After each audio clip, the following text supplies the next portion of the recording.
Yay! They're satisfactory today! Oh my god!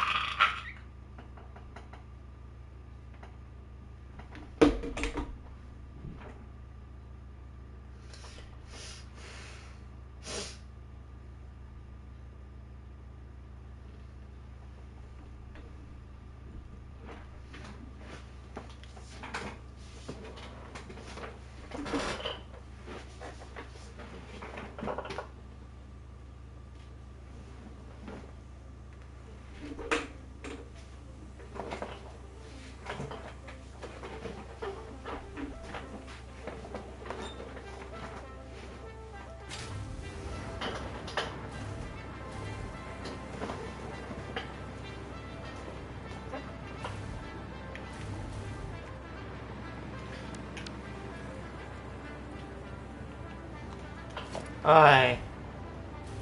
So, last episode we got this support done. I'm gonna hopefully try to get the other supports done. Alright, so let's get to it.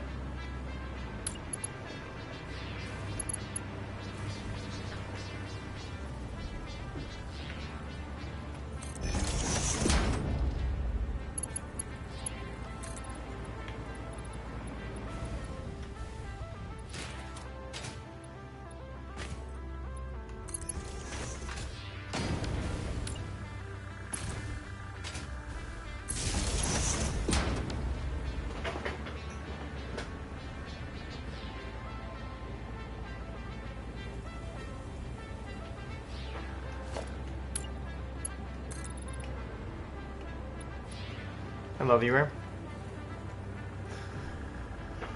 I have my cousin. Well, my cousins in Indiana today told me that an EF3 plus tornado just hit south of their house last night. Unfortunately, we have 2 fatalities from the events that occurred over last night. 4 tornadoes plus were confirmed. The supercell I was tracking was the dominant supercell throughout the day. I must admit, the structure on that supercell was nuts. I actually got to see that supercell that would drop tornadoes in Kankakee and Pontiac, Illinois last night.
Yeah, we're working on the support foundations for these trusses.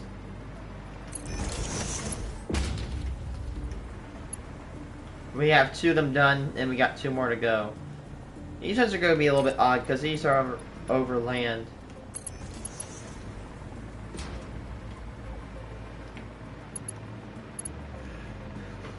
There's some admiring how nice these truss supports look.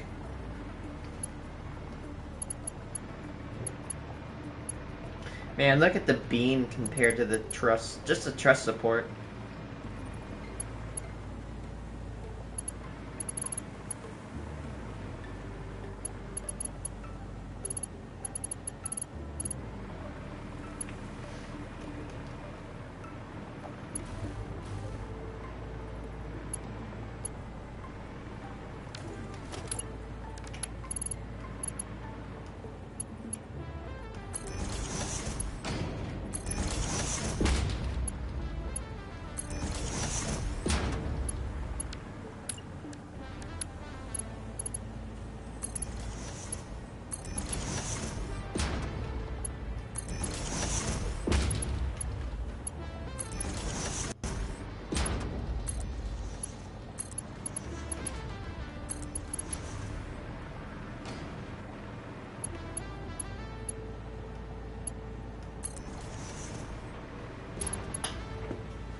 Man, you know, I've always thought they need to make a. They need to make a. You know how they keep making video game TV shows? They need to make one for Horizon Zero Dawn. Here's the problem about video game TV shows. If it's like Fallout, I'm not saying the Fallout show is bad. The only problem is that Fallout is a game where you can have so many choices. Like, for example, Fallout 4, you can either be sided with the Brotherhood, you could be sided with the Institute, the Minutemen, or the Railroad, or the Raiders, or just say, F it, I'm not siding with any faction, just kill them all, or ignore them. You can do all of that. So, like, for example, if the only problem with the TV show for Fallout is that it could canonize optional events. Like, let's say it made it where the sole survivor sided with the Institute. Well, guess what? That kind of bastardizes the endings where they side with anybody else but the Institute. Or don't even side with the Institute at all.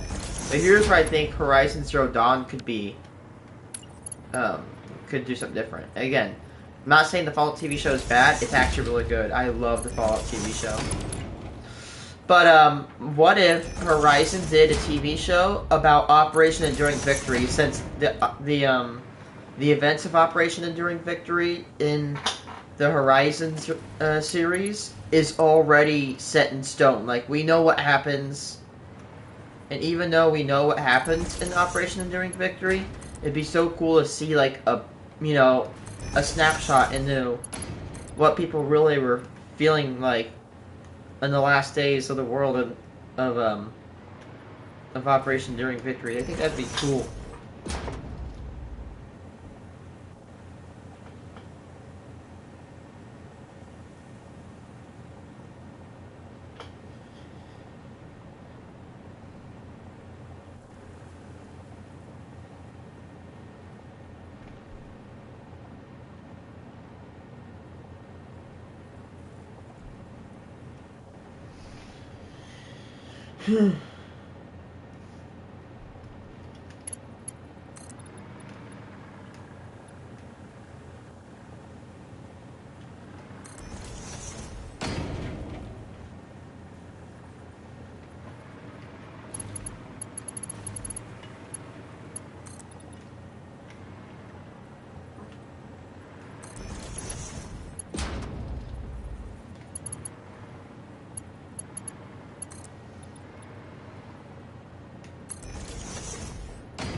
Hello, viewer.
Oh.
I just realized, how am I gonna put the beams to cross down there?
Yeah, what's good?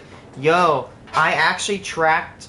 I tried to get pictures of the what I like to call the Kankakee Supercell. Actually, I have a better name, Pontiac Supercell. I was on Route 66 when I was coming home because I had to part from it because it was getting too dark. But man, it put down some powerful tornadoes last night.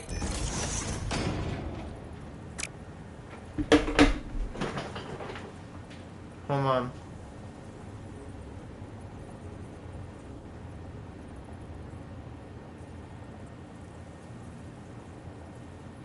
This was at 4:27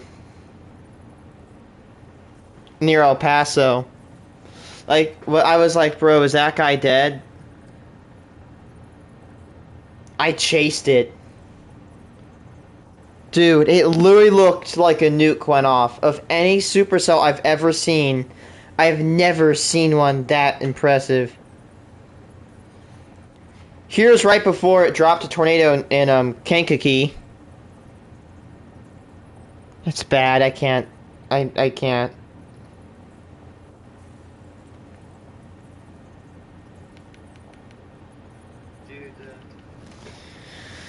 Dude, it was nuts.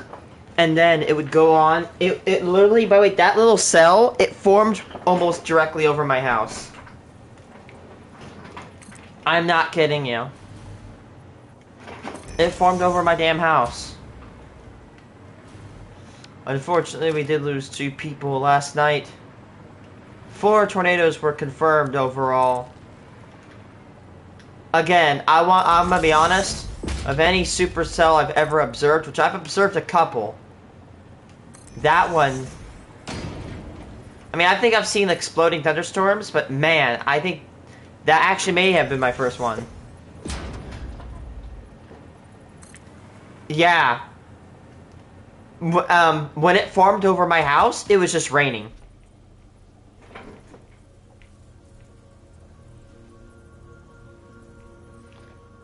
Yeah, I found 4.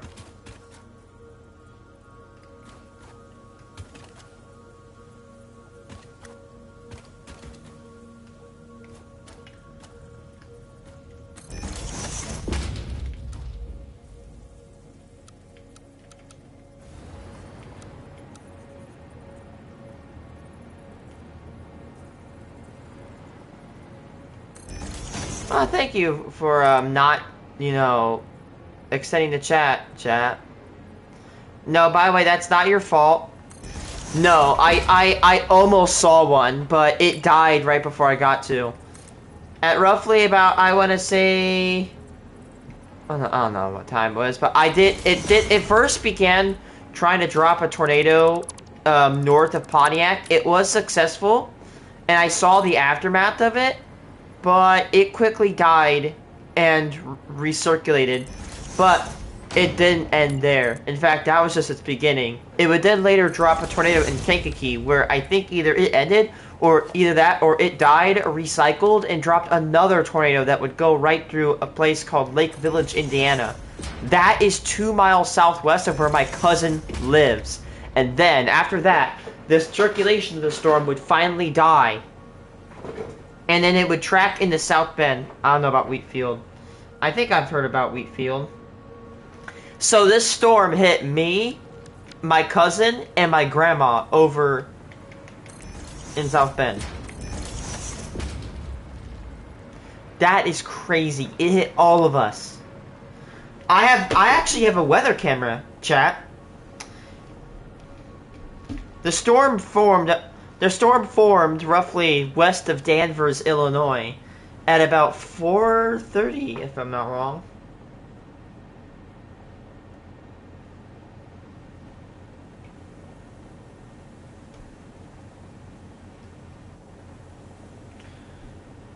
You know, yeah, I didn't watch the stream after that because I had to break off. But damn.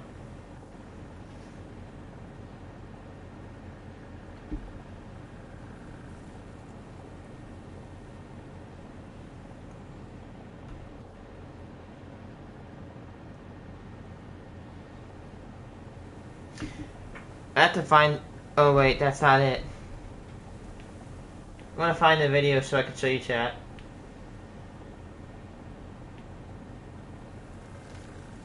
I literally have a video of the storm in its infancy.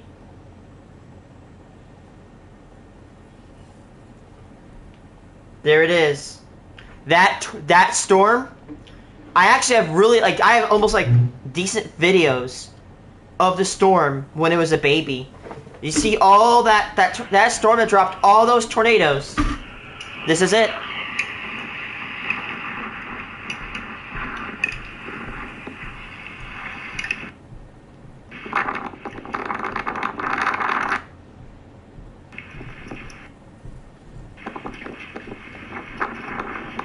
That little baby rainstorm. And you know what's awesome? I have radar scope, so I can go back to that. So that's about 4:30. 4:30 p.m. Yeah, as soon as it broke the cap, I was like, damn, it's gonna be... I'm like, okay. Oh, it... Were you observing it from radar or whatever? Because I saw it. It... Like, the structure of this thing, I've never seen anything like it in person. Oh, yeah, I'm sorry, were you live streaming it, or were you, there in person? Because, dude, I saw it.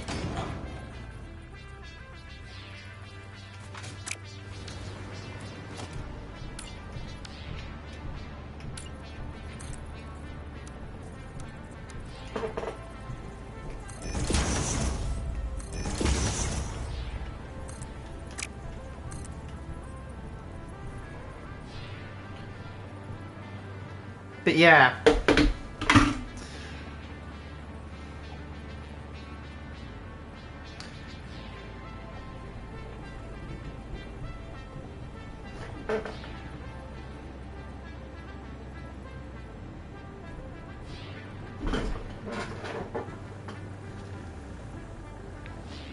That's it when it formed.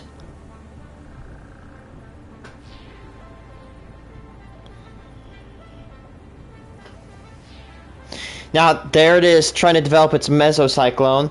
But I hit storm relative velocity, and look at that. I can translate this to English.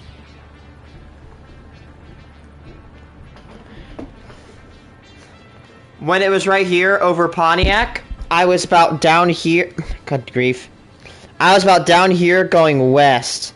So I was actually following it to its south. I didn't capture a tornado, but I did get some crucial information. Number one, tornadic storms are very hard to catch up to. Number two, a view from the southwest of most tornadic storms like this, or at least high precipitation storms, appear as rain-wrapped. But in the views from the east, they don't appear this way. This is I somewhat mildly anticipated this, because I know that tornadoes can look vastly different depending on your perspective.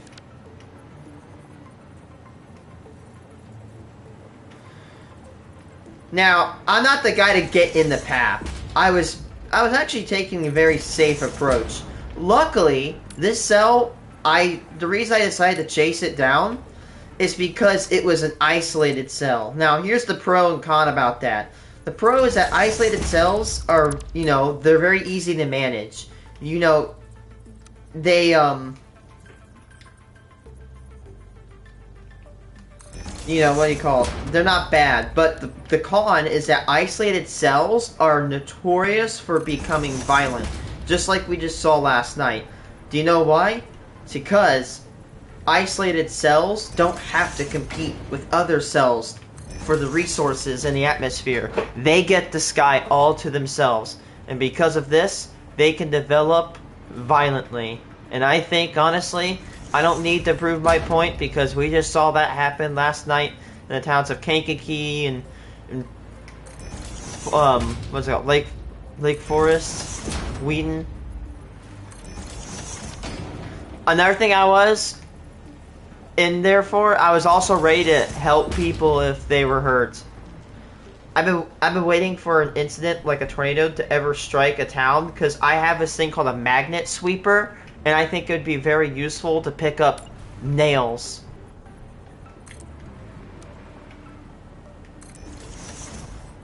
Like I even had like safety glasses on, because I'm aware if hail smashes in my window, I don't want glass to get in my eyes. So I was thinking there.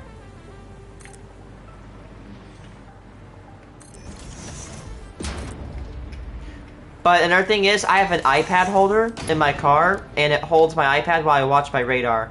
I pay attention to the road. But the good thing out in the middle of nowhere in Illinois is that, it's very sparsely populated. Another thing that's great about Illinois in terms of storm chasing is that Illinois, a large amount of it, especially where the storm hit, we have a mile by mile grid. So we have like square mile tiles of land, which is really great because you can either get in and out of a sticky situation fast.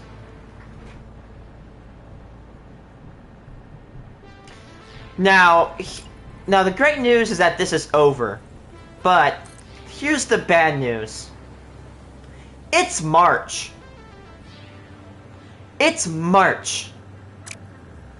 Now, to anybody who views this, like, okay, what's the reason? Tornado season is in April. This is March, and we just saw a moderately risk zone. One that wasn't issued lightly. One that actually came true. If this is what's going on in March, I have a feeling that April and May and early June, we may get some bad weather this season. I mean, this season looks like it started off early. I mean, I can't predict, and nobody can, what like tornado season was gonna be like in the next 2 months. Tornadoes are very hard to tornado risks are very hard to predict after 3 days. Even with our given technology.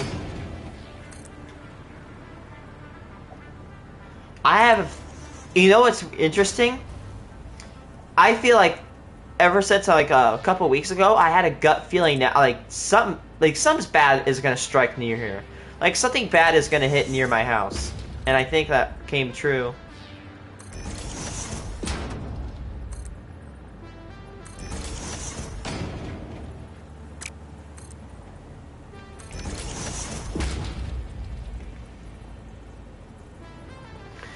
Yeah. And I don't. It's not going to be as bad as it is yesterday. I don't think. But man, I even got to see a lot of wind turbines. I favor that as a turbine enthusiast. But dude, I'm not kidding you. I maybe got a little bit too close to the rotation because I saw the wind turbines. They were pointed this way and that way and that way. Like, you could clearly see that the air on the ground was rotating. The tornado, I don't think, was on the ground, but you could see the turbines rotating towards the wind. And I'm pretty decently trained to know when a turbine is at full power. Like, if I know the model, I can kind of calculate in my head how fast it's moving. Like, these turbines were cooking. They were spinning really fast. If they would have spun faster, they would have shut down. Really.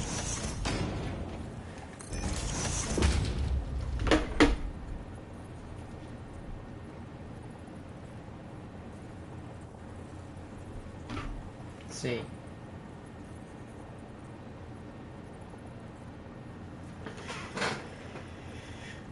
Yeah, debris signature. Really, let me go back. Oh. Oh.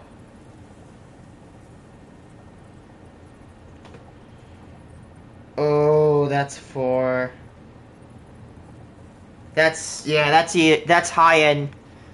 I'm not an expert at this, but that looks like EF3 high end, or maybe even low end EF4. Look at that. There's houses slapped here. It depends on their construction. If they're really bad and poorly built, then they don't get that high rating. But if they were highly built, then that we could be looking at a 4. Because I looked at the tornado warning after I left, and it was marked, quote, considerable. So it was a PDS. So it was a violent tornado. Here's the thing, right?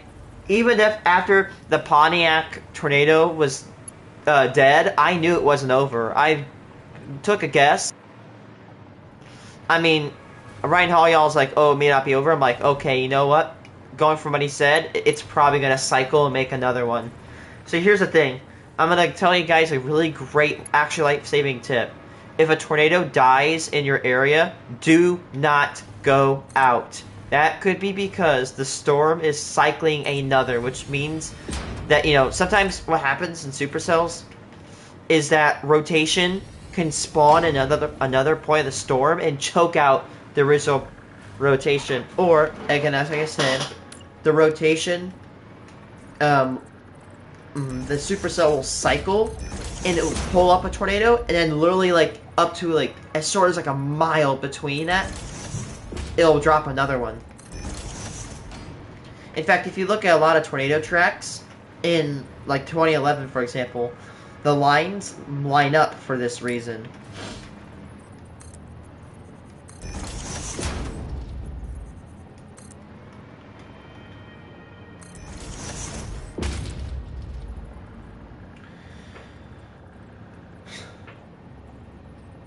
It made an anti-cyclonic...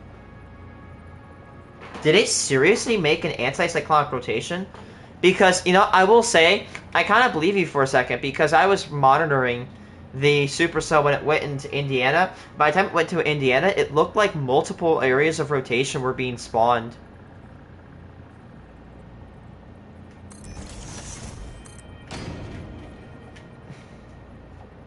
But dude, I have cousins and relatives up in Indiana, and it went like 2 miles to their south. I straight up called my cousin like, dude, you need to pay attention to the radar, because a tornado emergency just literally got issued southwest of your house, dude.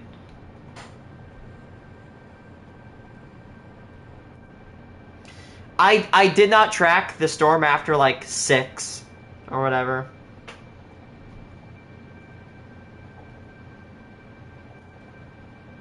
Or after 5 or so, because it was getting dark.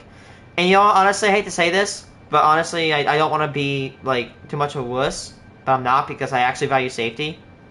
I know it sounds really weird and, you know, true of me, but I value safety a lot.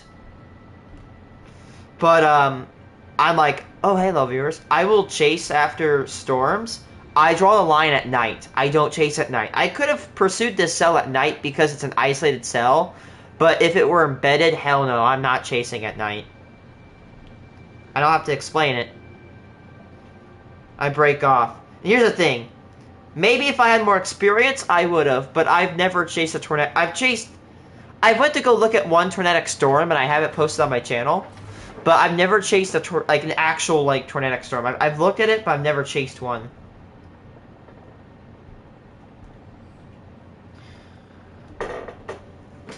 You can't see tornadoes when you're dead, right? Wow, look at that. I can actually go back from literally a couple minutes ago to 1995. Look at that rotation couplet. That is a fat couplet. Was it? Severe thunderstorm warning. Destructive. 4-inch hail. 50 miles an hour. You know it's bad when it says, people and animals outdoors will be severely injured. Expect shattered windows, extensive damage to roofs, siding, and vehicles. My goodness. Correlation coefficient. Yeah, I see a little bit of a mark in there. See that CC drop?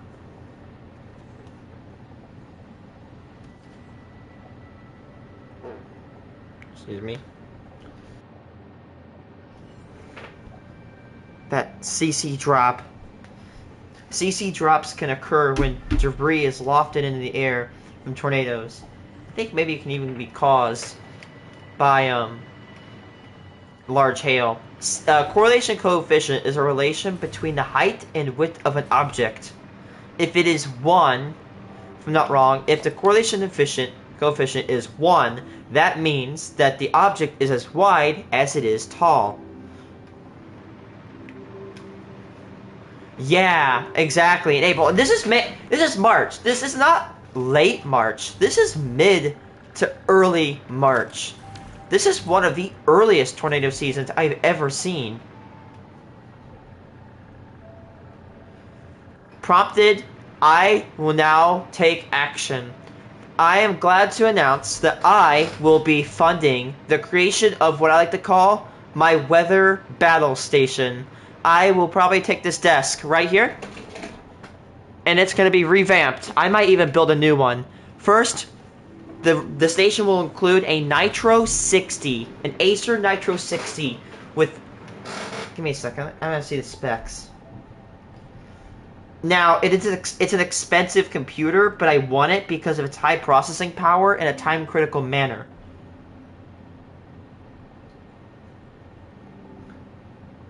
I'm going to acquire an Acer Nitro 60. This has 32 gigabytes of RAM. And yes, maybe this is overkill for a weather application, but I want as much processing power as I can get, because weather, in my opinion, is time critical. Unfortunately, it went up $200, so that sucks. Now, I'm gonna do a thing called Fight for Life, which is like a cancer charity where they, people at my school raise money with coins. I buy all the coins. I have enough liquid funds to fund it, but the problem is I'm getting an iPad. I'm actually getting a new iPad today. Unfortunately, my iPad is 6 years old, and its power cord, its USB-C cable is starting to sputter out on me, finally. So F in chat.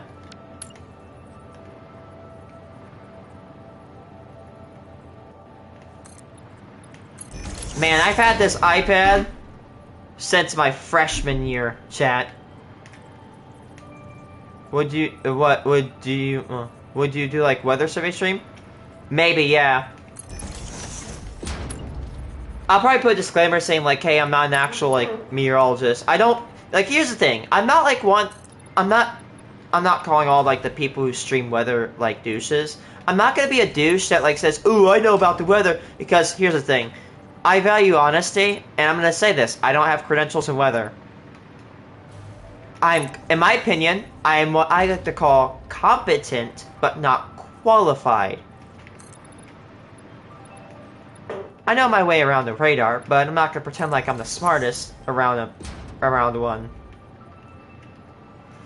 By the way, when I went to go chase, dude, I've got my first taste of chaser convergence. Holy ooh! Yes, it is.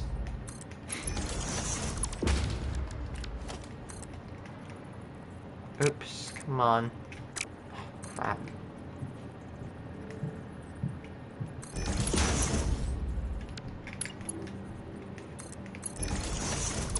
Honestly, another thing is, I might even pursue it as a career, because if I ever work as a turbine tech and my body starts wearing out on me, I'm just gonna retire, and I'm gonna be a, Oh, well, I'm stupid. I really should have just...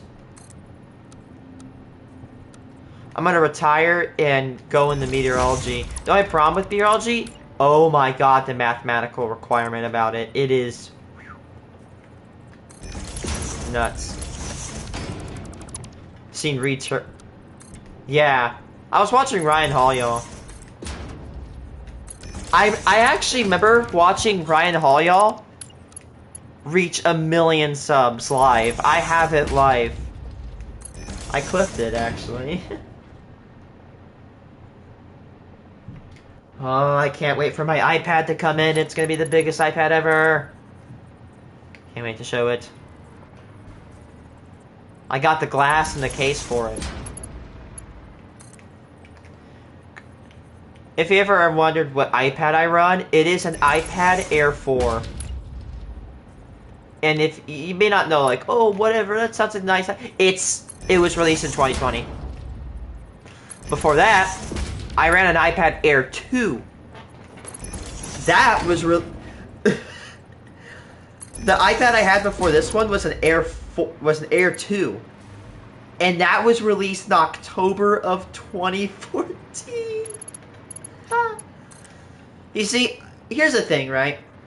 I'm not one of those people that switches out a phone every single year. Like, I have an iPhone 15, which is like, oh my gosh, you got iPhone 15, you're so lucky, and you know you're so spoiled. Well, before that, my past phone was an iPhone SE, which is like an iPhone 7.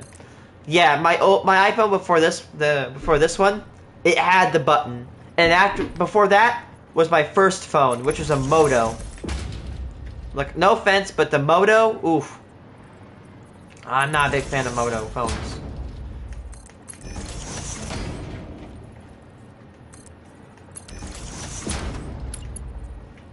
Not bad. Not knocking anybody for having a Moto. Just not my taste. And that's okay. There's just a couple people that don't like Apple phones. And that's okay.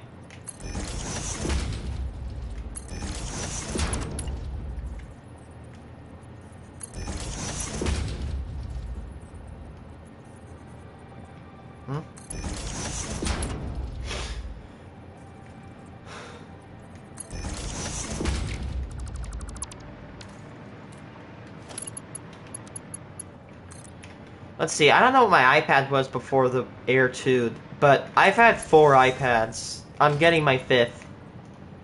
My first iPads were switched out very quickly. I've had 2 iPads before this one. Either 2 or 3. Actually, give me a second, chat. I gotta go find them. I still have them in storage. I want to see if I can harvest the hard drive so I can take it off of them.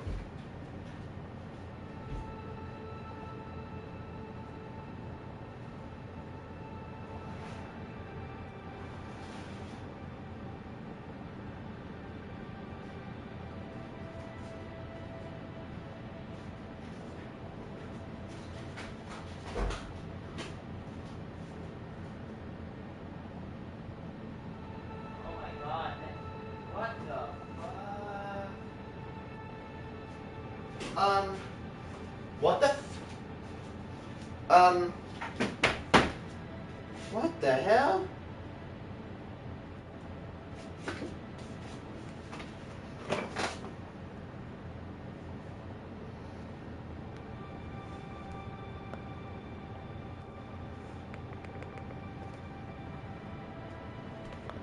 What the hell? My Apple Air 2 is... Wow. Oh, hey, look, you can peek in there to see the battery pack. Oh, I can't get a good view of it. Ah, what the hell caused this?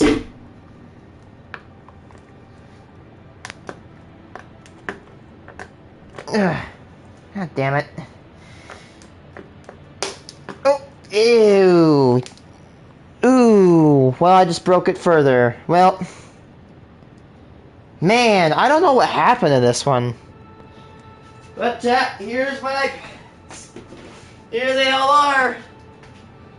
And before you say, oh my god, you're a spoiled kid, you got a lot, look at the charge port. They don't make this shit no more. Look at it. It's so old. Look at this one, too. And I upgraded to this one. I don't know what model this one is. Back then, my mom bought me, like, these two iPads really close to each other. And then she bought me this one to replace it. Does this one have, like, the... I think this one had, like, that one charge cord, that really weird one that Apple stuck for. So these are my first 3 iPads. Here's number 4. But here's the thing, right? I hate that. My Apple Air 2 is broken. I can't power them on. The battery's either dead or... Oh my god, give me a second. To show you how old this bitch is... Yeah. Mm-hmm. That's a 3mm jack port. Don't see many of these anymore. I was so pissed when they got rid of them. Do you know why I keep that iPad? Because on that red iPad I just showed you is some of my very first Minecraft worlds I've ever played. My oldest Minecraft worlds are on that iPad right there. Monday, I want to see if I can get its hard drive and perform a data recovery.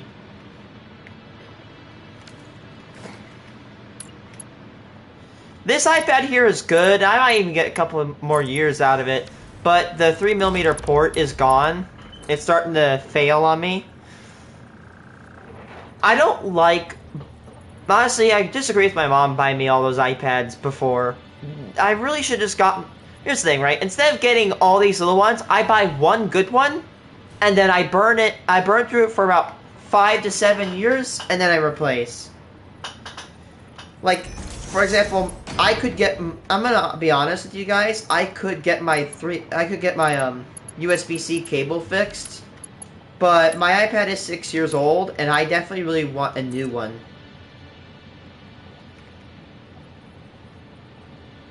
The difference is now I pay for my iPads. And my phone. My phone...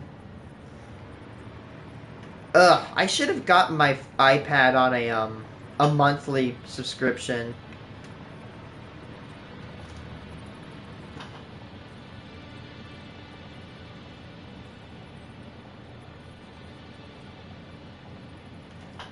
Hey guys, I'm gonna be right back. I gotta go move my car. It'll take me like 5 minutes.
check this out. These are my glasses I got. These are nice safety glasses. I'm keeping them. You know why? They were given me by someone from Vestas, the wind turbine company. That's not why I'm keeping them. It's because they're like $27 for safety glasses. Who the hell sells safety glasses for $27? I don't know, but someone gave them to me. These look really nice on me. I look professional.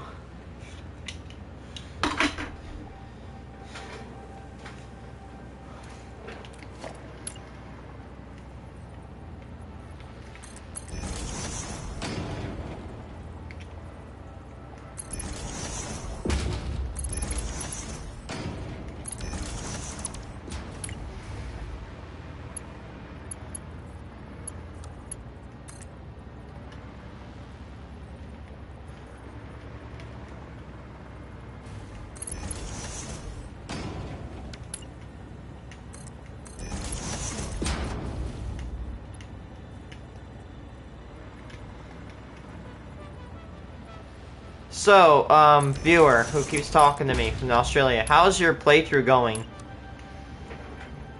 I have an idea what you could do. Build a dam and build it right across here and extract water and make pure recipes.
Adaptive, good grief.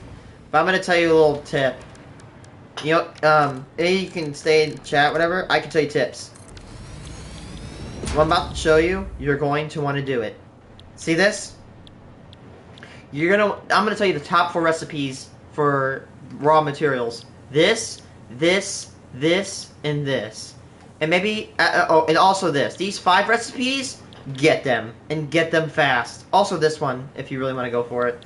Why? You can turn 7 iron ore into 13. Now, you require a hell of a lot of power. A lot more power, but you almost double your iron.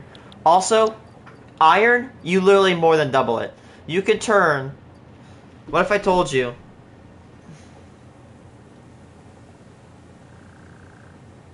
Do my calculations, right?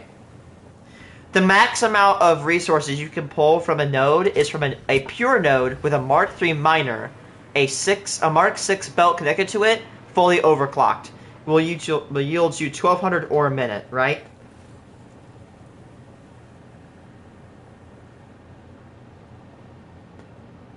You can literally, from a pure copper node, process as much as 3,000 bars ingots of copper. 6,000 wire a minute can be derived from one. Also, by the way, watch this. 3 copper ingots, 3 copper sheets. Doesn't sound that great until you realize that for copper sheets, you need 2 ingots for 1 sheet versus 3 ingots for 3 sheets. Oh, and the refinery makes you more sheets per minute per machine. Obviously, this is not space efficient as a smelter is. Compared to the little babies, oh yeah, that is not space efficient at all. But, I'm going to give you a great tip in this game. Get the most bang for your buck. If you can actually allow...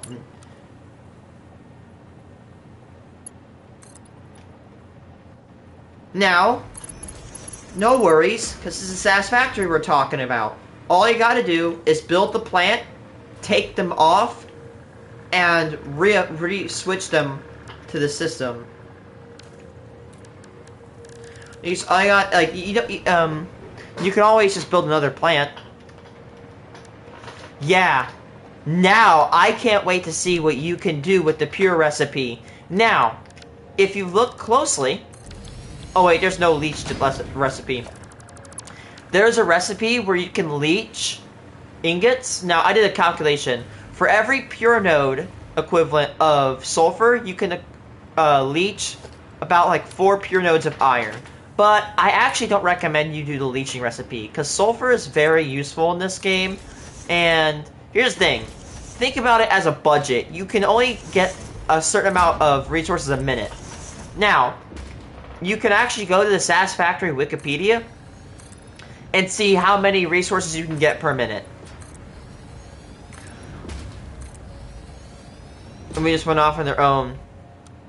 No problems. It's satisfactory, and nothing is permanent. You can always just simply switch and build more plants.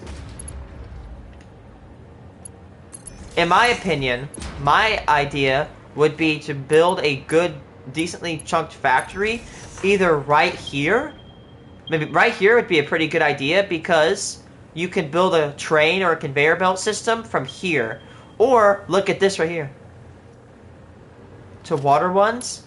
Like, did I switch my, my ore refinery? No, but I'm planning on doing it. Again, if you can get the most bang for your buck with the same amount of input, you're good. Now, that recipe consumes more power. So that's a con. For example, let me demonstrate, right? Oops. Oh boy. For example, it takes 4 megawatts to take 30... we're gonna assume 100% overclock. I can put 4 megawatts to process 30 a minute. Versus, if I use this, 35 a minute, but for 30, right? That is almost 1 megawatt per ore a minute. This, right here, this is 30, this is, it's about 7.5 megawatt, 7.5 ore input per megawatt. But, actually, I did the math wrong there, because guess what? I get about 2 iron ingots per megawatt here, versus, 7.5 iron ingots per megawatt right here. So I actually get more energy efficiency from this, but I get less. If you have to do this, I would definitely be doing this with a thing like Caterium, because if you actually, I mean, you know this, you've probably seen it. Caterium ingots need 3 ores to 1 ingot. There is no way to get a 1-to-1 ratio without summer slooping. It is not possible. You cannot get a 1-to-1 ratio without summer slooping. There is a 9-to-6 ratio, which means that for every 3 ore you get 2 ingots. There's also a 2-to-1 ratio. The pure Caterium gets you a 2-to-1 ratio, which is a lot better than that 3-to-2. Now, you might be saying, okay, 2-to-1, right? What's the difference? Why would I want to do that? Well, for example, if you had a pure Caterium node, 1200 ore a minute, right? You could go from producing 400 Caterium a minute to 600 Caterium a minute. Ingots a minute. That extra 200, you could do a lot with it. But dude, I'm starting to like really like get into wanting to get. I'm very close to building a facility on the waterfalls over here, or perhaps even one over here,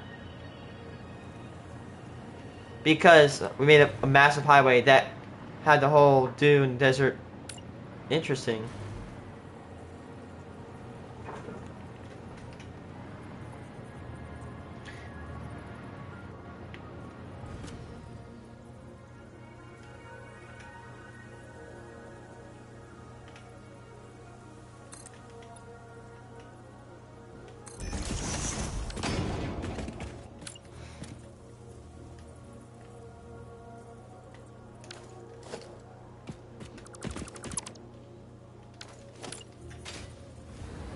Interesting.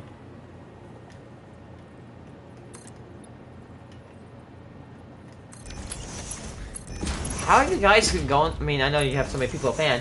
The fact that you guys just picked the game and went that fast, that's interesting.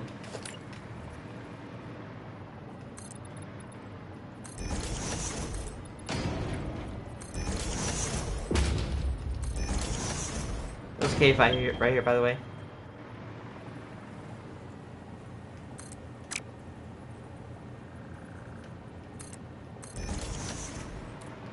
Oh, I forgot something over here.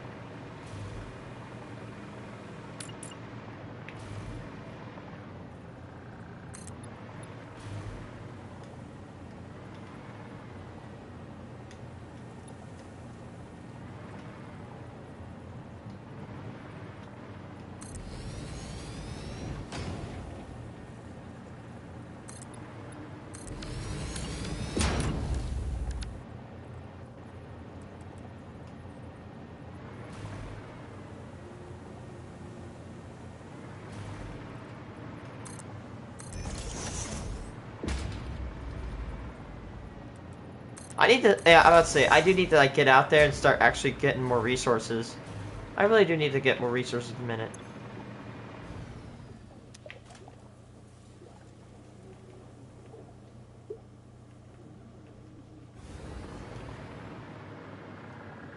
Like, I need to get more resource nodes.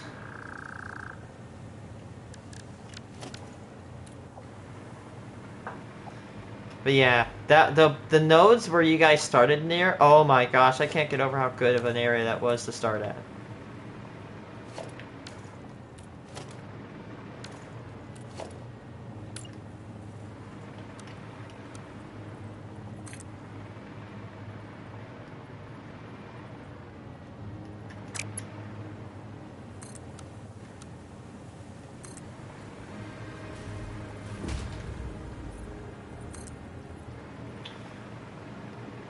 Honestly, you know what you should do? Okay, so you guys probably already know this, but I think the most advanced, complex recipe in the game you can create is apparently something called the Ballistic Warp Drive. That is your thing. You should make your final goal about optimizing everything. Like, see if you can literally just optimize everything.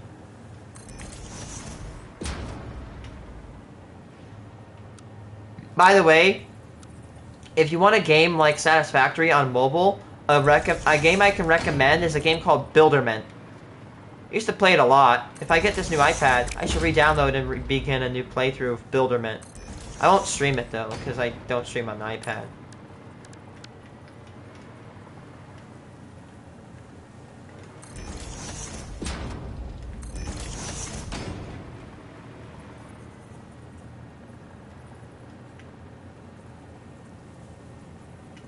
Yeah, here's the problem about Satisfactory.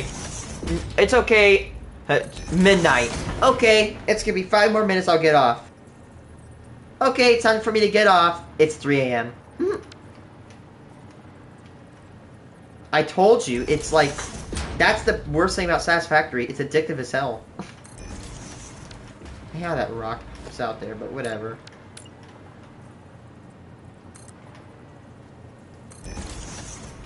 Exactly. And it's like, you think, okay, whatever, this factory is going to be here. Like, I'm gonna design it, and it'll be really quick. And then, like, a task you think it's going to take, like, 5 minutes, it'll take you, like, 5 hours. Yeah, yeah, and then you just see people like me that I just, like, slow down. I'm like, hey, I'm going to make an art piece.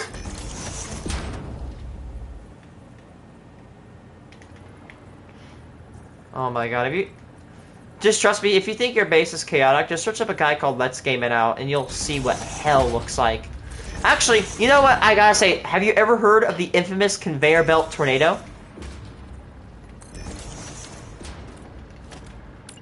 If you've been playing Satisfactory for this long, you've never heard of the conveyor belt tornado. Oh my god.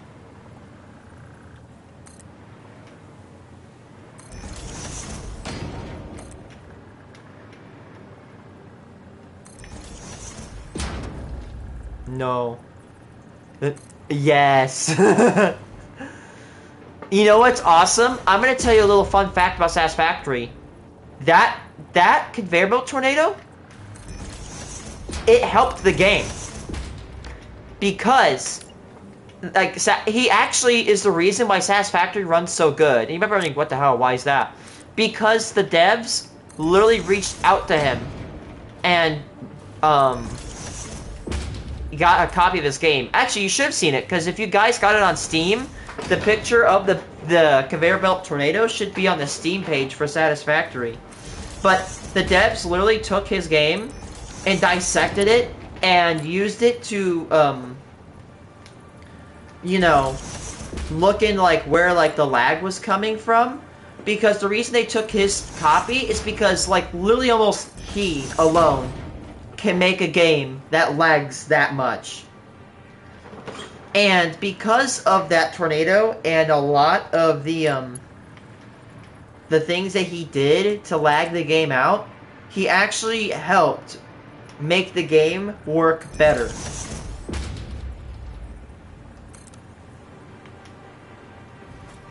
You know what? I'm almost confident that, I feel like I'd be comfortable saying that Let's Game It Out probably is the guy who popularized spaghetti.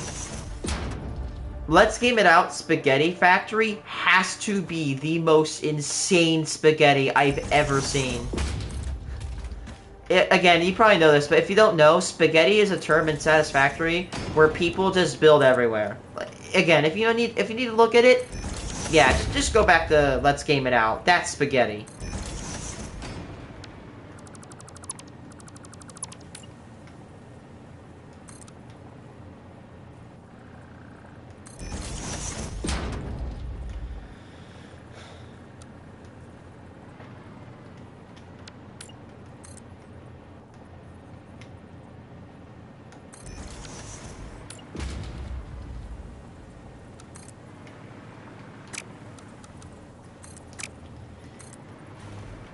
Can't wait to get these pillars done.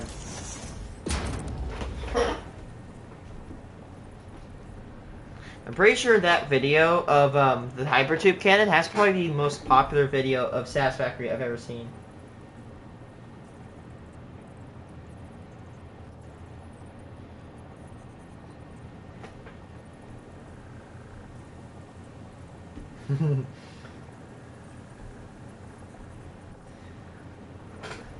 To be fair, it doesn't take long as a whole. That's probably.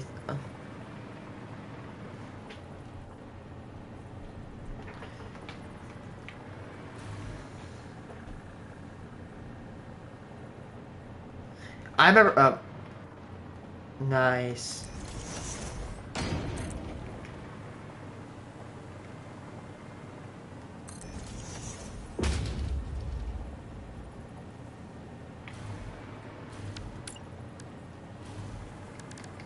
Nice.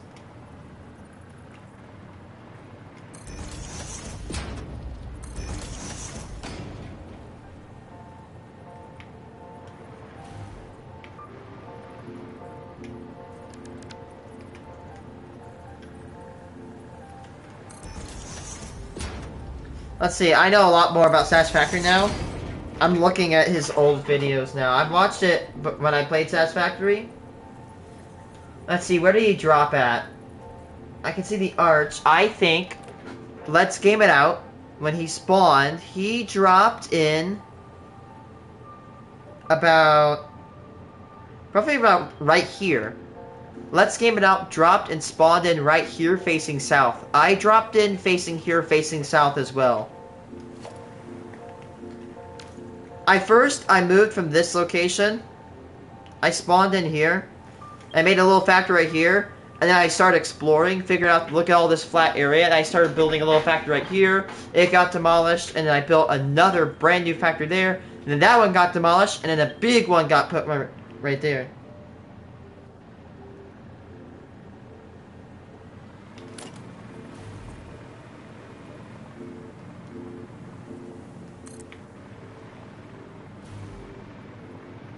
Yeah, I have a problem.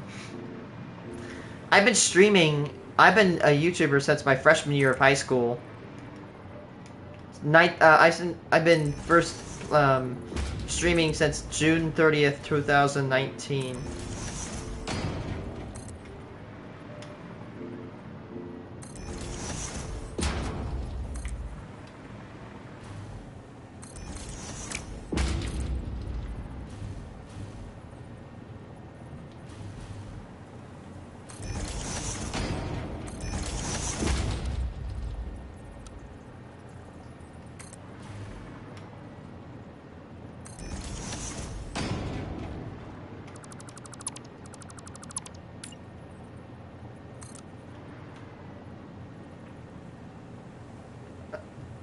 Not 10 years yet, but I'm getting there.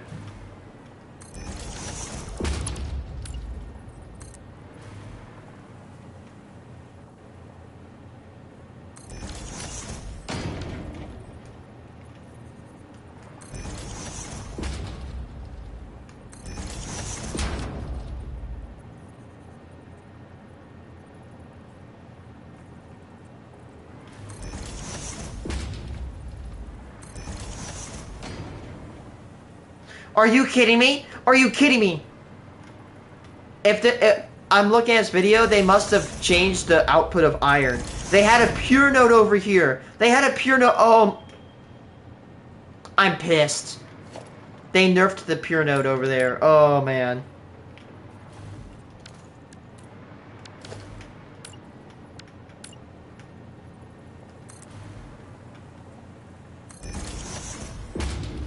Dude, you know what's weird? If you go back and look at this video, the oil refinery, the oil extractor did not have a fluid output. It used to apparently output barrels.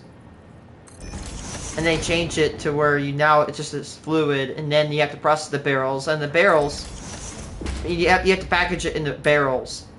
But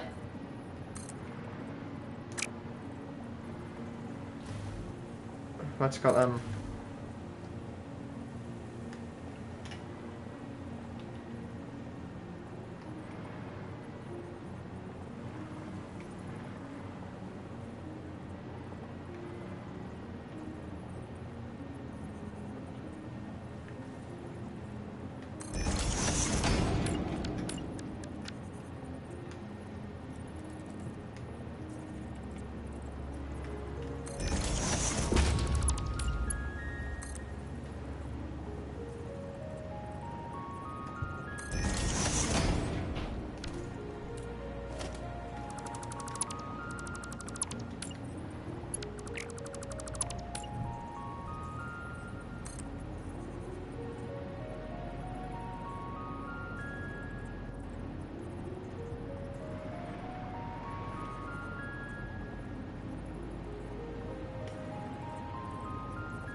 Because you spent so long in this bridge.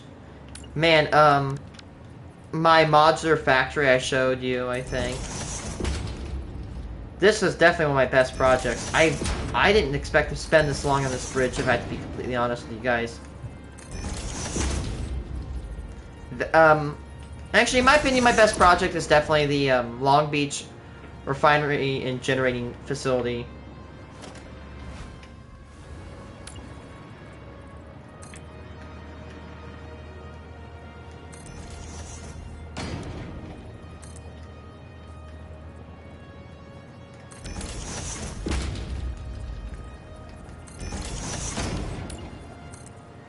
No, not yet, but I have 4 plants. Amphibia, Deimos, Phobos, and Ares. Amphibia will be the biggest and most advanced of any of these facilities. Deimos and Phobos will be smaller facilities, and Ares will be slightly bigger. It's cool because Phobos and Deimos are the moons of Mars, and Ares is a nickname for Mars. Amphibia is probably going to be right here. There's uranium. Uranium. Uranium. Ares will probably be somewhere down here. Ares could even be over here. I didn't even know there's a pure note down there. What the hell? There's a lot of little baby, yeah, these are impures. Honestly, if you really think about it, all these impures add up to a pure note of iron. Because 4 impures equals a pure, and 2 normals equal a... excuse me.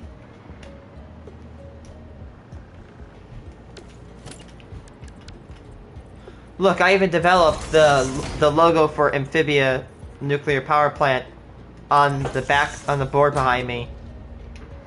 I love how I use the A in the beginning as the trifold for the nuclear symbol, but then the last one is shaped into a lightning bolt. I'm mildly a graphic designer.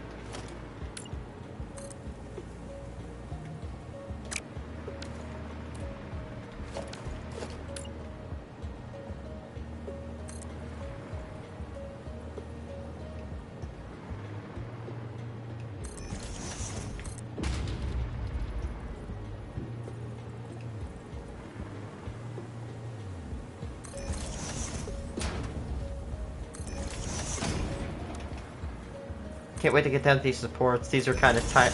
I have to admit, these supports here are tiring me out. I really want to get back up to the bridge.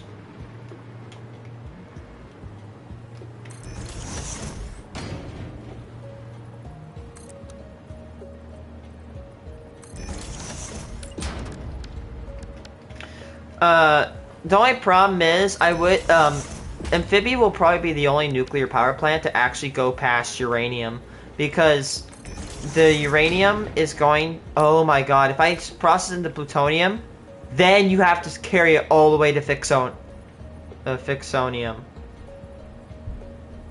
Processing... You may know this already because of your playthrough, but processing plutonium waste is a pain in the ass. Dude. Like, the sheer amount of SAM required. Oh my god, dude. Ugh.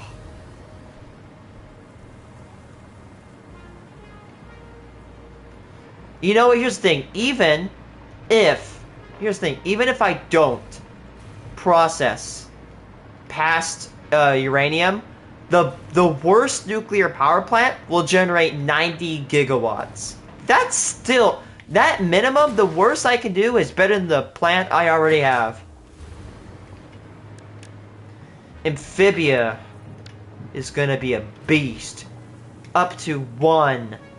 Actually, not up to like 400 to 600 gigawatts of power could be generated.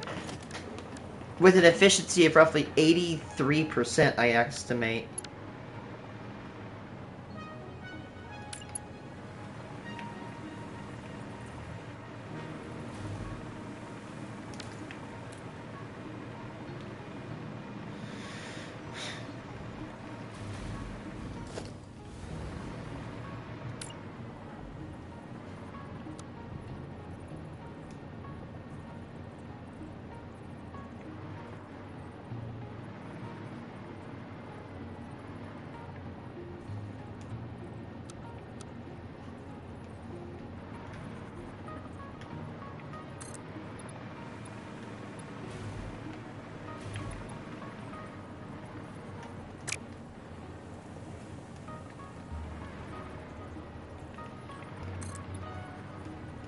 Man, I'm starting to think about my iron plate recipe. I'm thinking about possibly going for stitched. Stitched iron plates need wires. Now, the great thing about wires is that if I follow the pure recipe for copper, I can yield a staggering 6,000 wires per pure node. That's 5 Mark 6 belts. My god. Let's see.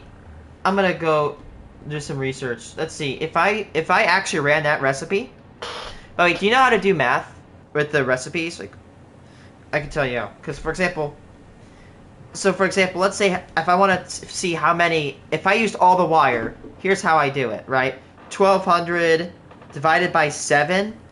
It takes, I'm actually going to show you how I do my math.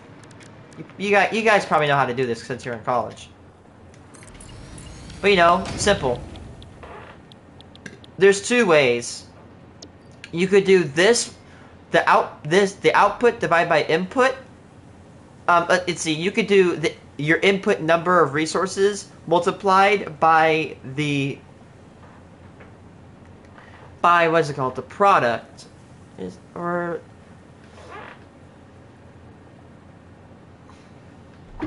see. Remainder. What is the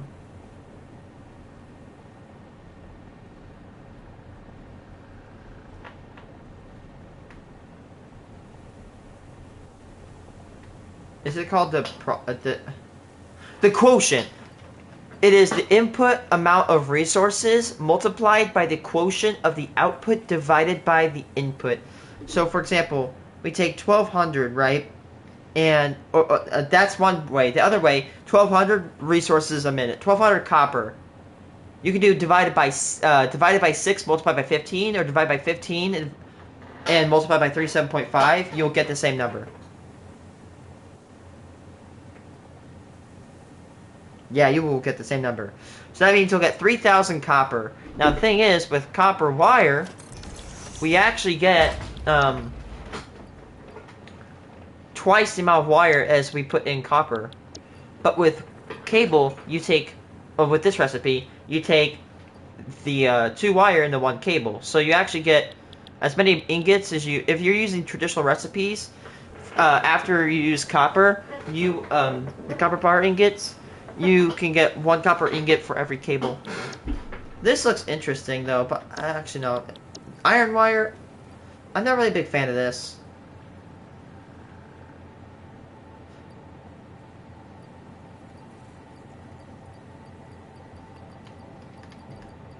Actually, I'm about to say maybe it could be great because iron exists in a very high amount in this game. But honestly, with this recipe for copper, that's too tempting.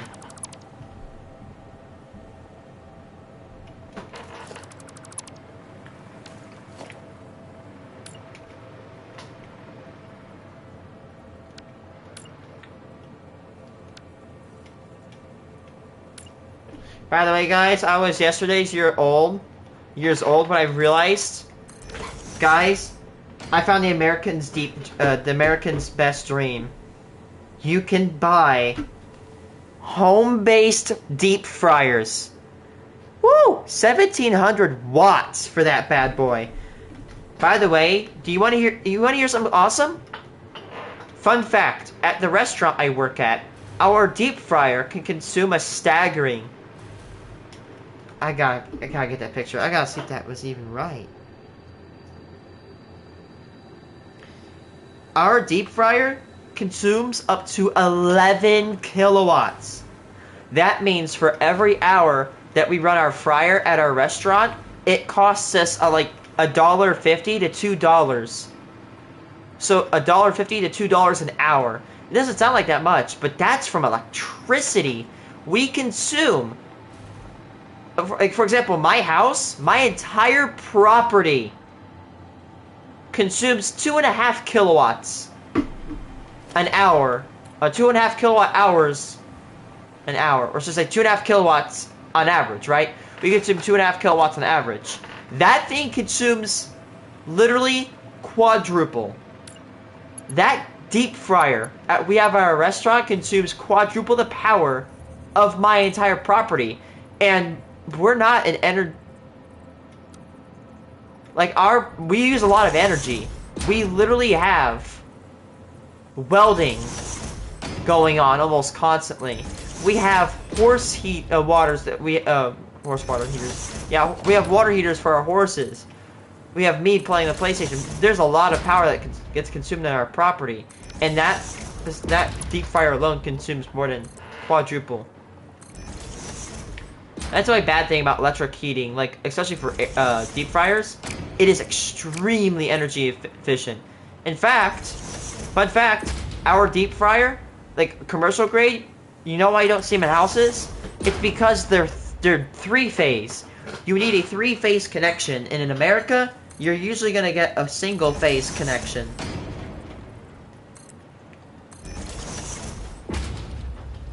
Actually, I have the power consumption.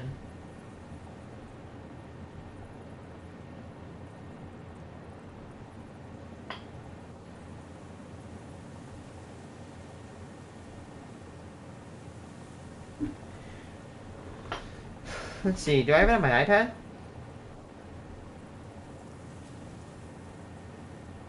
Oh man.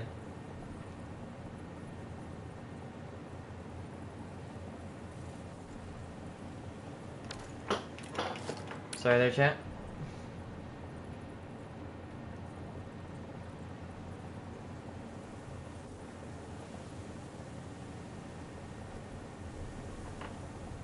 Oh wait, it's on my phone. I think I just have to go over here. Man. Let's see. Our highest is the fryer, which uses... We use about 20 kilowatts, I think, for our fryer. Our least, not even including... let's see. We have a cooker. Let's see. 9,500 watts, or 9.5 kilowatts. That is insane. I have not added up all these power usages.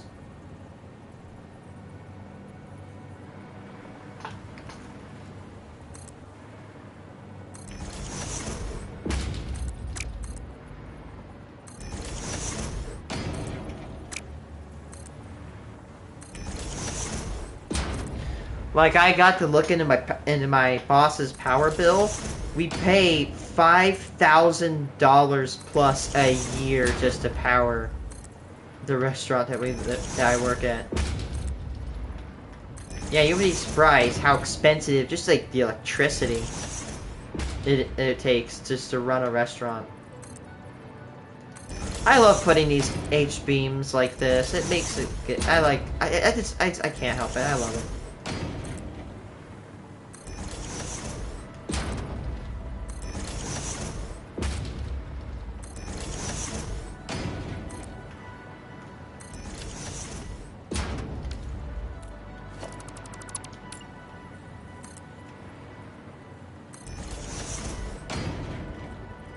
By the way, viewer, if you're still in chat, if you really, you know what you could do? You could take this lake right here and put a giant pumping station and then pump all the water down to either like area somewhere over here, and you can use it to purify all your ingots. Then you would have to have a water tower. I thought about putting this one generating station downhill. In fact, in retrospect, if I had to redesign it, I'd probably build that station right over here. Because if I had to do that next playthrough, if I had to do another playthrough, I'd build it right here, because then I get 3 pure nodes and then these 4 normal nodes down here.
Modesto, Illinois. That's got like job. Best hiring, Modesto. I didn't even know America. I didn't even know Illinois had a Modesto. The hell? Tech 2. That's beyond my pay grade.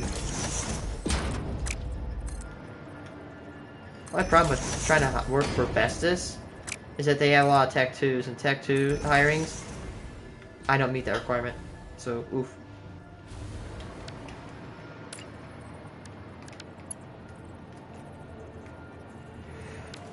We're getting almost done with this bridgestone. I can't wait. Not that I'm like, oh, I hate it. I just really want to. I can't wait to do other stuff. Not that this bridge is bad, in my opinion. Or it's like, oh, like whatever.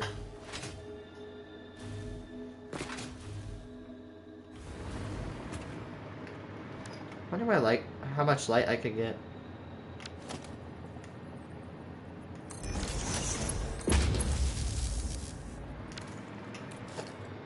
I could definitely put some center lights on this pavilion right here.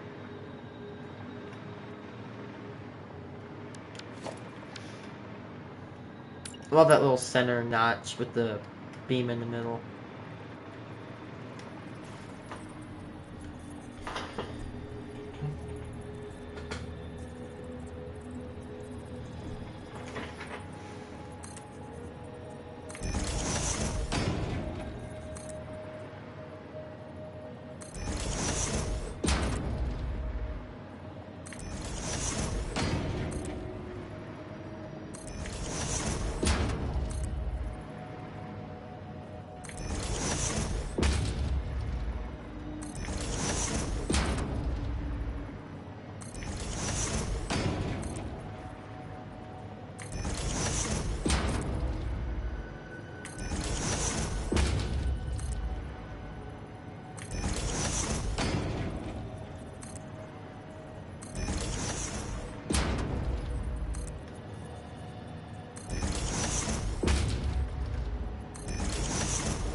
Anyway, I was talking about reinforced iron plates.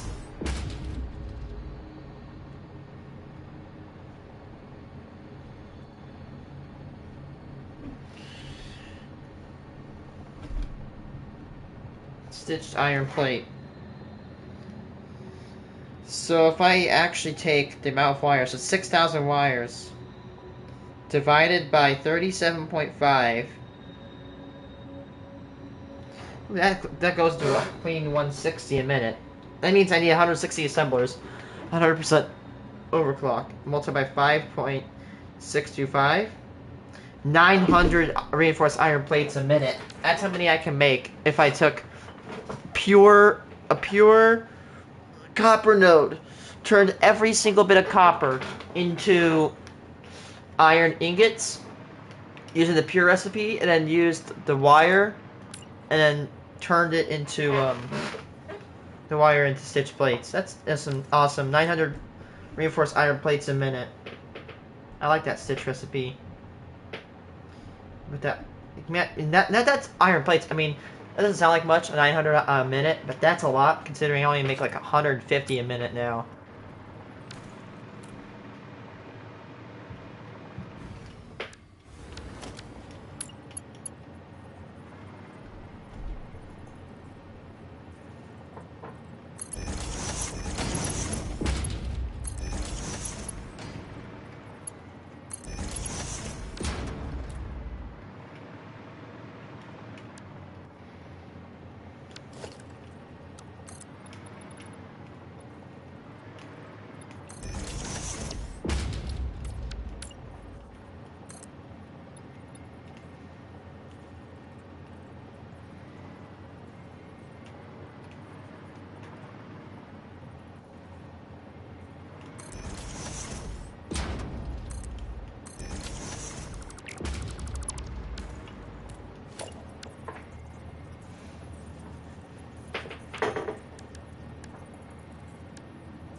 Yeah, you can probably tell that we're based on the home stretch.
Ooh.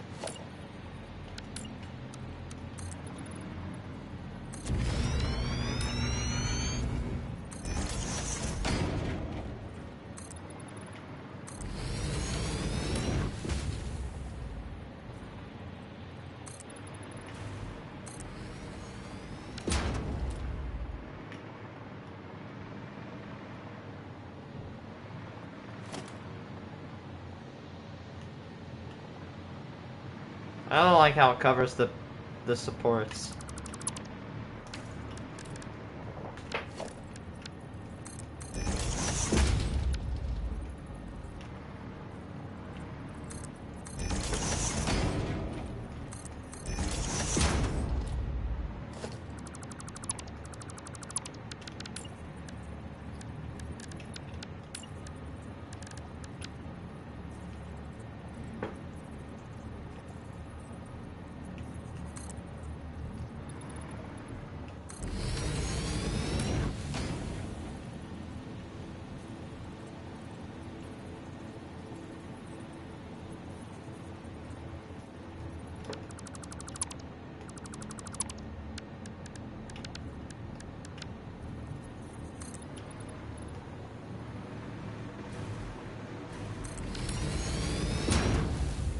Oh my god.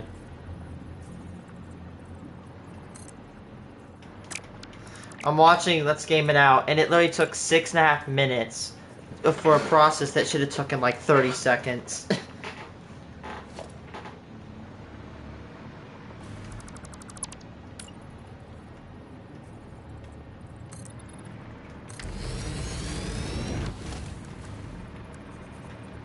I've never actually used shelf beams for my construction.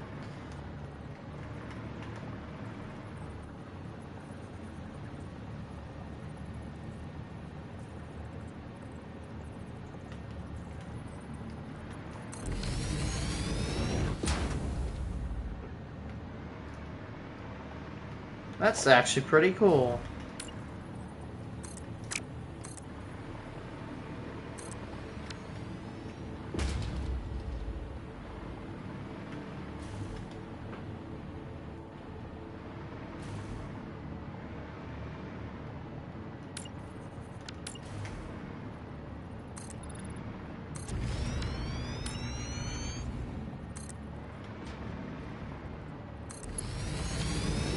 What the hell? Whoopsies.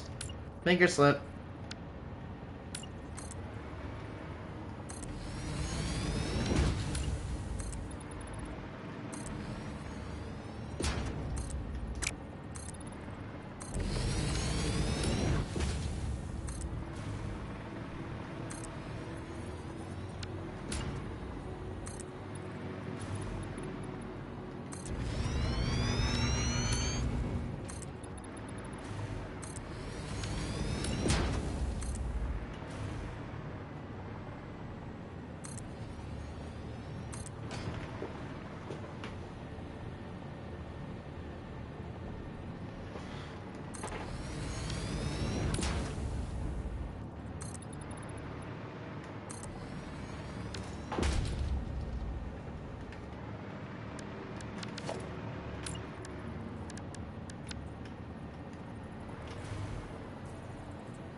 I just have to have it a little bit taller, because I know, even though I'm not bad at driving in this game, in my opinion,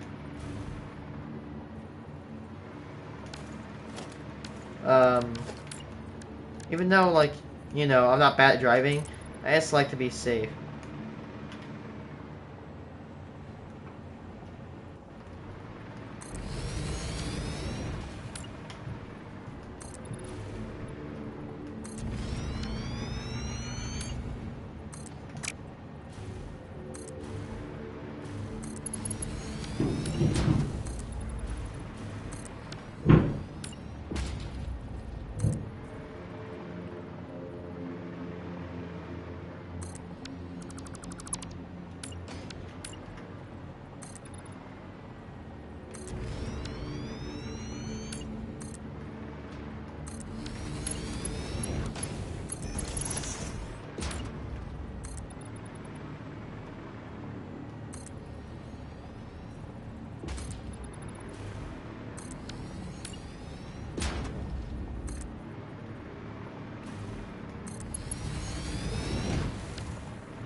There we go. Man, that fence is... Yep, there it is.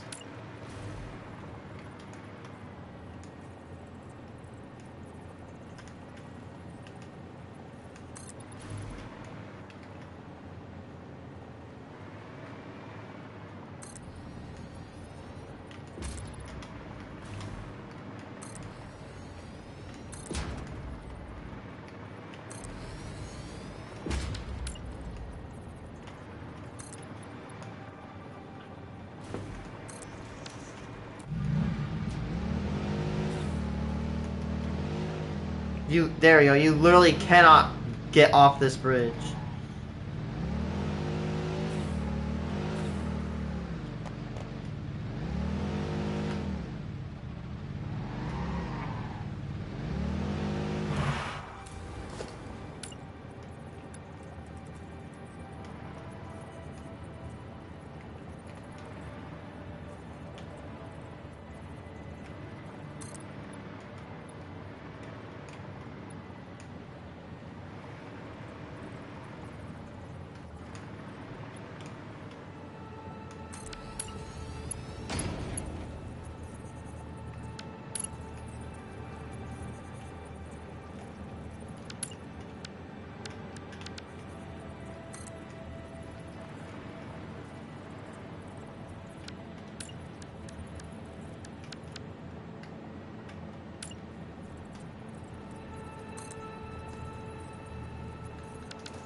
The color gun?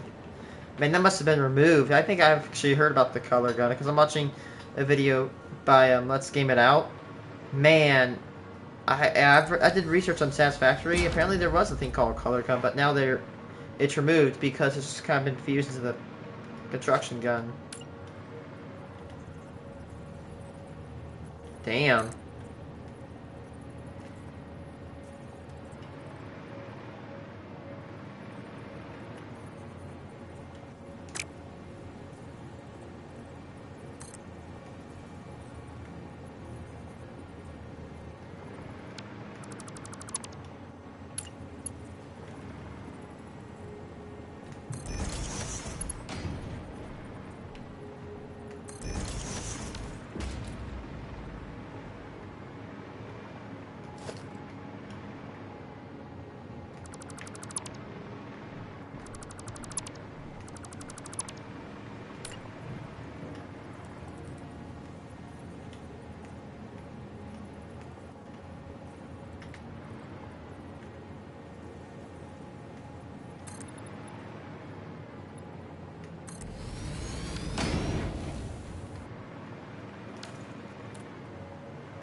Oh my god. I'm watching again. Like, let's scheme it out. Instead of like making like a loop design, like he takes a container and then he loops it with a lift and keeps going up. He just makes the belt go out and back in. My lord! Now that I can actually understand how the game works, I can realize how hideous his factory is.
I have a question. Is it red because it's red, or is it red because I have my swatch as red?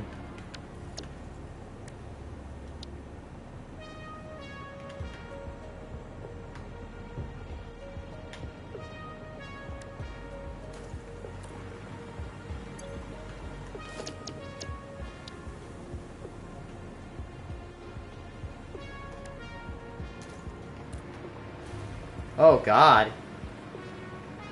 It takes all my roads and turns them like that.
Doing very good.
This bridge is going along pretty good.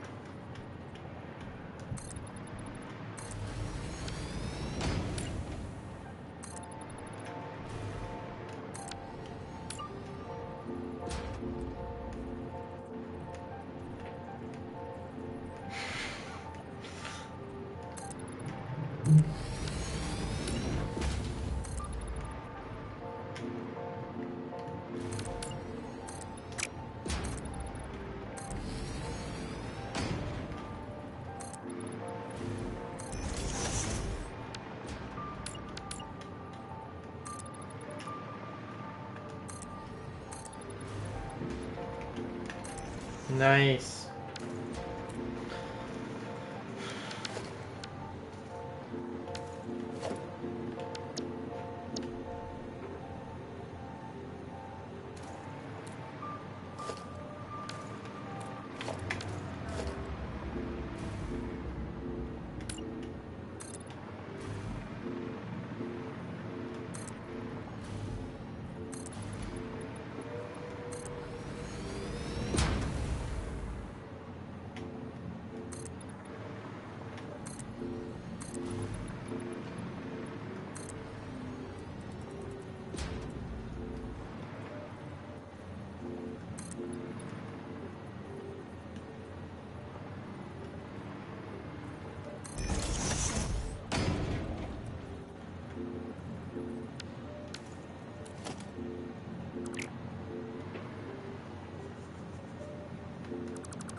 You know, I probably should set these things to night mode.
I like that. I really like that.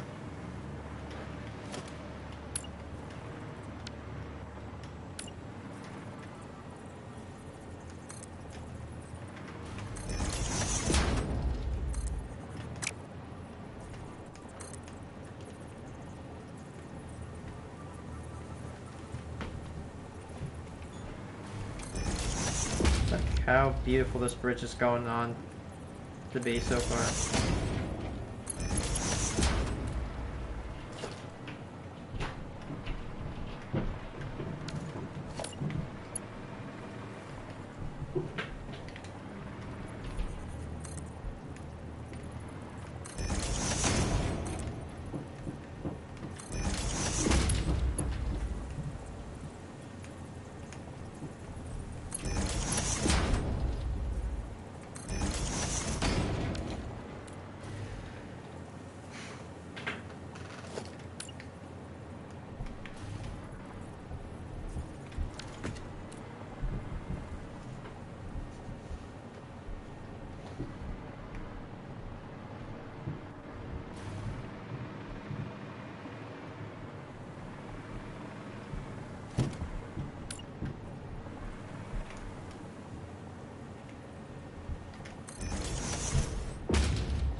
Yay.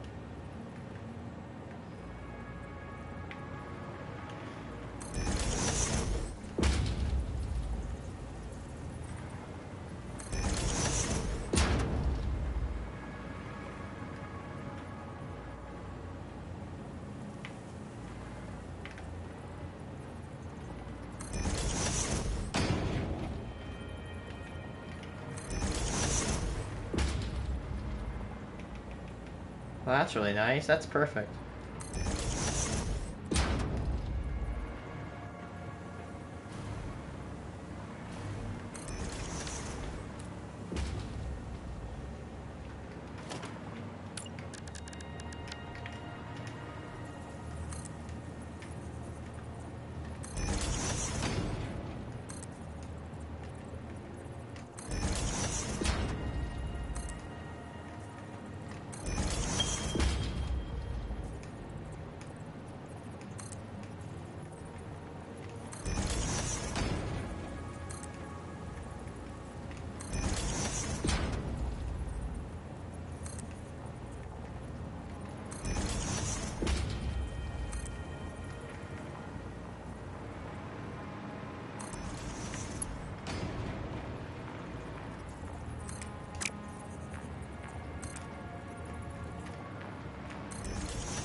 I liked how I did that. Just add that little extra, you know, decoration.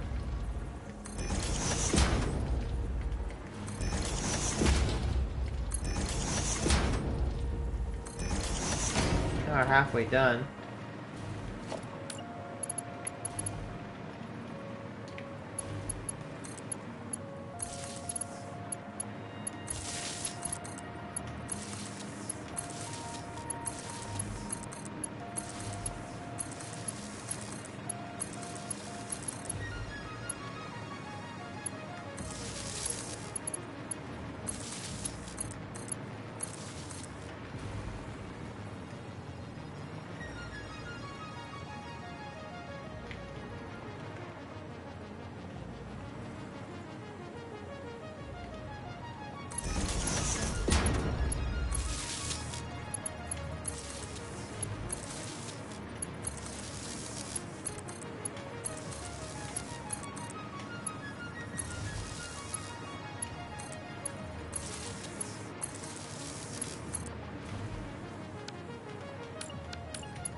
I'm so close to getting this bridge done.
viewers.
I feel like the lights are about to come on soon with the coming night. Yep, they are coming on.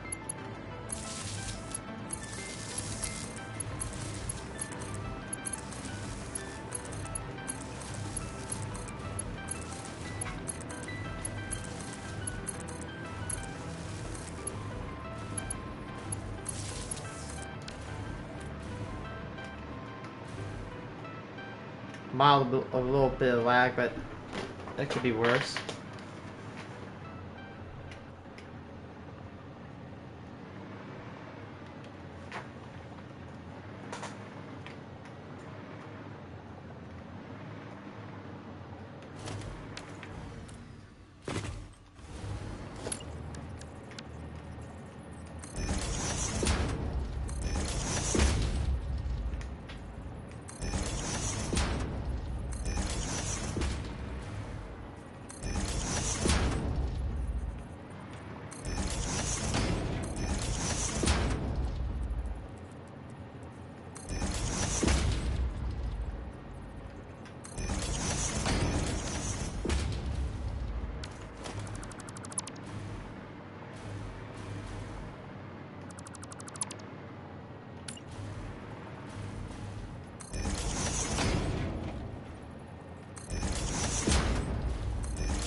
How beautiful this place is.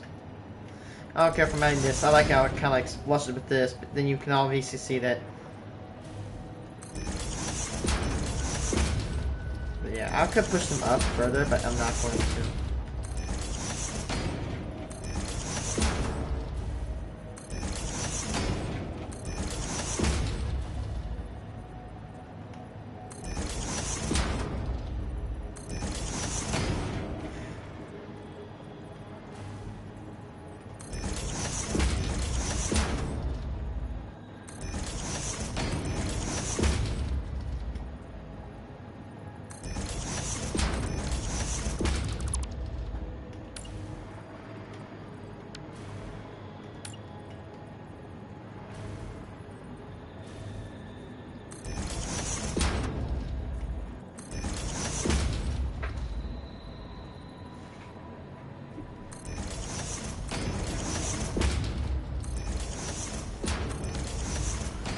And now for the finishing touch.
Hey, done.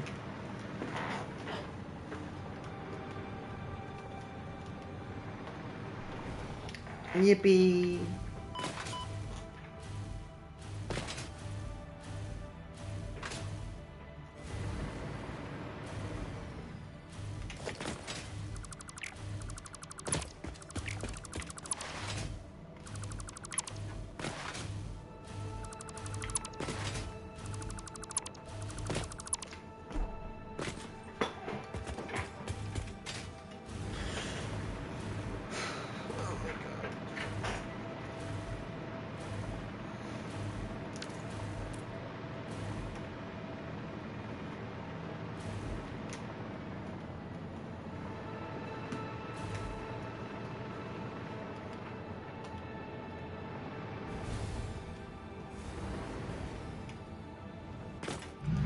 take my first trip across the bridge.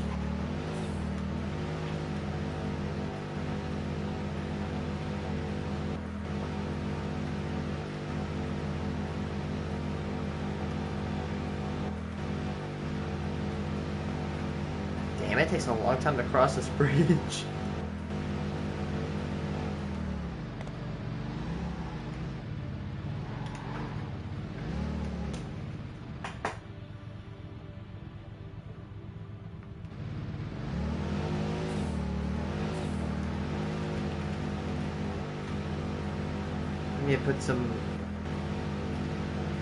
I need to put some more line markings right there. I failed to do that.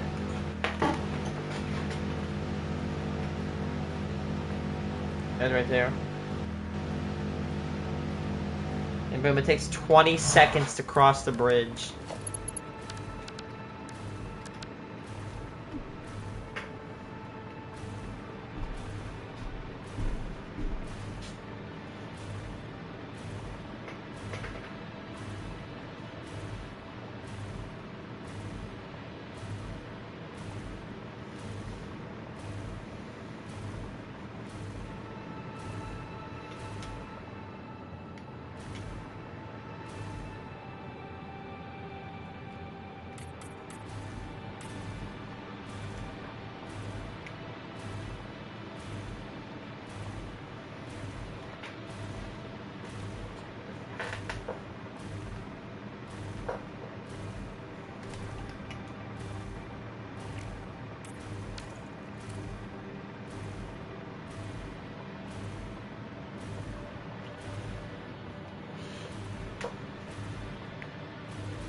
I can't believe it. The bridge is finally done. Isn't that beautiful? I love this bridge.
Oh, that sunset makes it look even cooler. Look at that sunset. I like how you can see how it casts its shadow on the ground. That's so cool. I love dynamic shadows.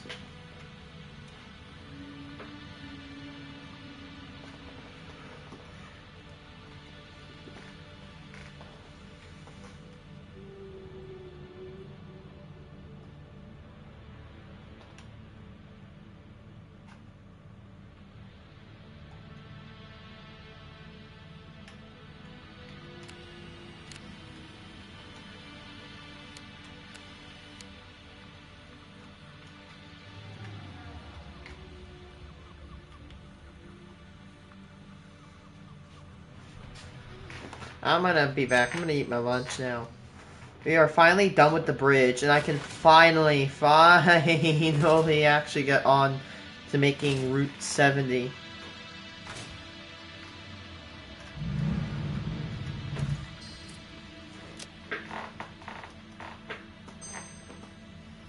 I'm gonna go eat my lunch, guys. I'll be back.